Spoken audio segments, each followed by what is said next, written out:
Bonjour à tous et bienvenue sur Sanitas Arte. Aujourd'hui dans cette vidéo, on va discuter de l'asthme, une condition médicale courante, mais qui est parfois mal comprise.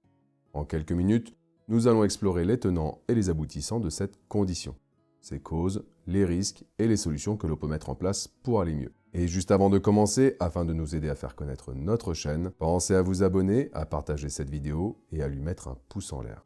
Alors, l'asthme est une maladie chronique des voies respiratoires, caractérisée par une inflammation et un rétrécissement des voies aériennes. Cette condition entraîne des symptômes tels que des difficultés respiratoires, une respiration sifflante, une toux et une sensation d'oppression thoracique. L'asthme peut varier en gravité allant de légère à sévère, et comme vous vous en doutez, il peut avoir un impact significatif sur la qualité de vie des personnes qui en souffrent. Il existe plusieurs types d'asthme, y compris l'asthme allergique, l'asthme non allergique, l'asthme d'effort, l'asthme professionnel causé par l'exposition à des agents irritants sur le lieu de travail et l'asthme induit par l'exercice. Les causes exactes de l'asthme ne sont pas entièrement comprises, mais il est largement admis qu'une combinaison de facteurs génétiques et environnementaux joue un rôle dans son développement. Les facteurs de risque incluent l'exposition à des allergènes tels que la poussière, les acariens, les moisissures, les poils d'animaux, ainsi que les irritants chimiques, la pollution atmosphérique, le tabagisme et les infections respiratoires virales. Bien entendu, il existe d'autres facteurs de risque qui peuvent contribuer au développement de l'asthme, tels que l'obésité, les antécédents familiaux d'asthme, les infections virales respiratoires précoces et l'exposition au tabagisme passif pendant l'enfance. Et attention avec l'aspirine, car elle peut déclencher des crises d'asthme chez certaines personnes et c'est les salicylates de ce médicament qui sont en cause. L'asthme est caractérisé par une inflammation chronique des voies respiratoires qui entraîne un épaississement de la paroi bronchique et une hypersensibilité des voies aériennes. Lorsque les voies respiratoires sont exposées à des déclencheurs comme des allergènes ou des irritants, cela déclenche une réaction inflammatoire. Cette inflammation provoque une constriction des muscles lisses entourant les voies respiratoires, ainsi qu'une production accrue de mucus, ce qui entraîne une obstruction des voies respiratoires, et les symptômes caractéristiques de l'asthme. Bien, après avoir dit tout ça, il faut aussi que je vous parle des symptômes qui peuvent varier d'une personne à l'autre et qui peuvent inclure un essoufflement ou une difficulté à respirer, en particulier pendant l'effort physique, une respiration sifflante qui peut être entendue lors de l'expiration, une toux qui peut être sèche ou productive, entendez par là une toux grasse, en particulier la nuit ou tôt le matin, et une sensation de serrement ou d'oppression thoracique.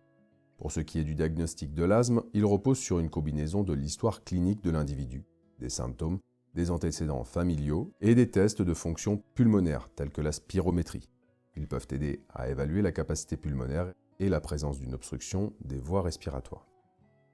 Parlons un peu du traitement de l'asthme. De manière générale, il vise à contrôler les symptômes, à prévenir les exacerbations et à améliorer la qualité de vie.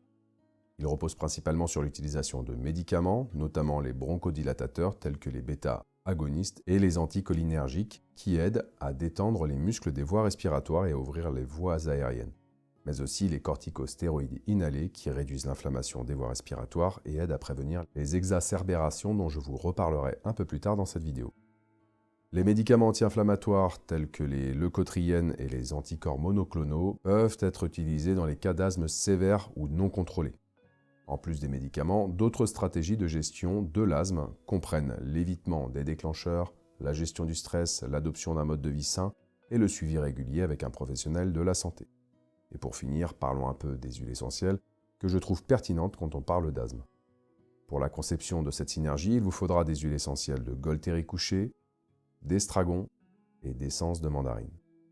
Avant de commencer, je précise que cette synergie ne convient pas aux enfants ni aux femmes enceintes ou allaitantes et qu'elle est photosensibilisante. Prenez un flacon ambré propre et sec, ajoutez-y 15 gouttes d'huile essentielle de Gualtéry couché, 30 gouttes d'huile essentielle d'estragon, 30 gouttes d'huile essentielle de mandarine. Et pour finir, on ajoute dans notre flacon 60 gouttes d'huile végétale de calophyllinophile.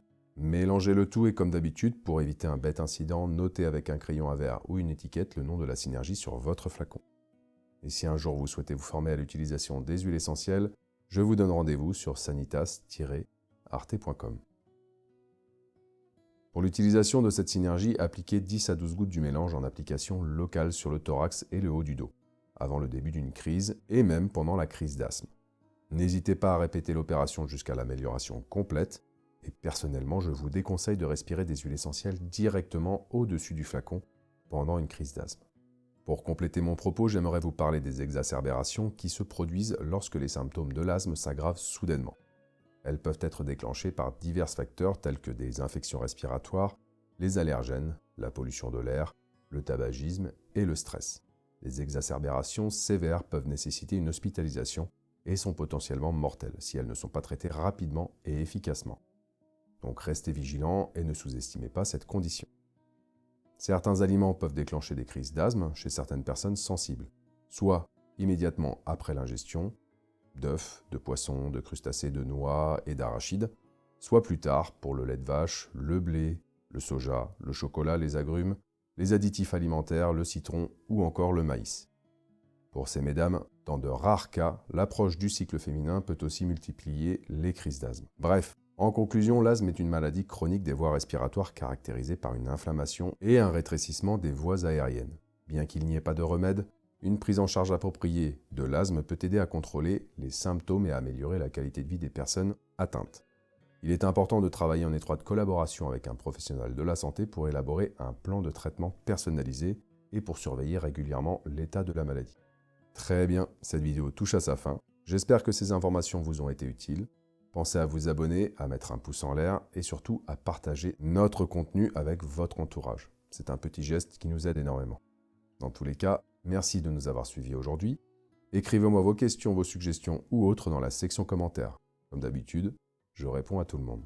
Je vous dis à très bientôt sur Sanitas Arte pour de nouvelles vidéos. Et en attendant, prenez soin de vous.